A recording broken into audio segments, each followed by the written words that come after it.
So find an angle between 0 degrees and 360 degrees that is coterminal to 420 degrees. Now, coterminal means it terminates at the same spot.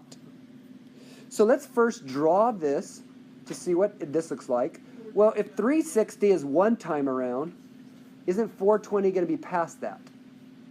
So my help here is, can we simply go 420 minus 360 to find out how much is left over after one revolution?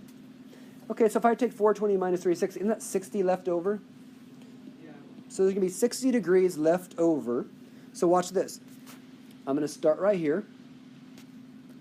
All right. Then I'm going to go around once. Got it? Because I'm going, that's 360, plus how much more?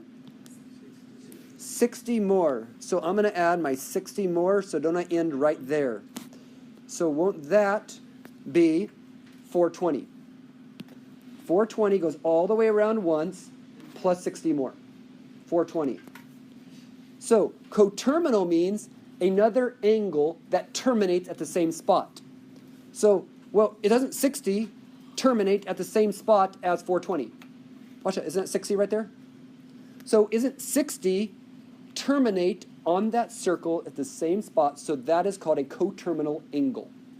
Now, could I go around another time and come back at another 360 to make another coterminal angle? And keep adding or subtracting 360. You can keep wrapping around by 360s and you're getting a whole bunch of coterminal angles. Because one revolution is 360.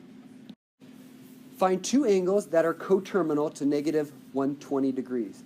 So we want two angles. You can find infinite angles. I want to find two. So let me draw, to start with, negative 120. So negative 120, well, would be 90 plus 30 more. So won't that be right there? That right there is negative 120 degrees. All right?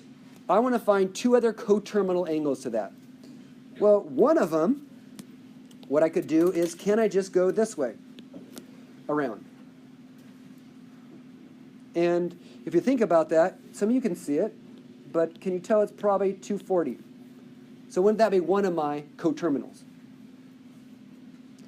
Could I also go around and come back?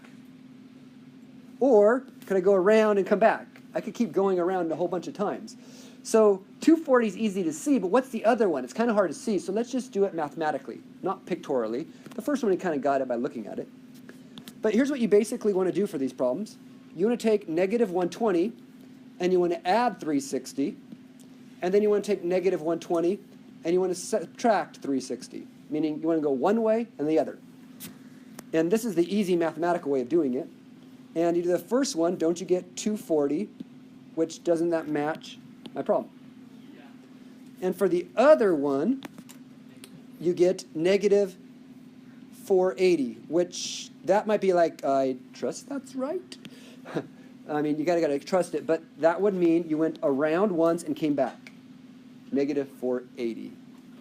Those are two. Could I get a whole bunch more? Yes, I could keep wrapping around and adding or subtracting 360s forever.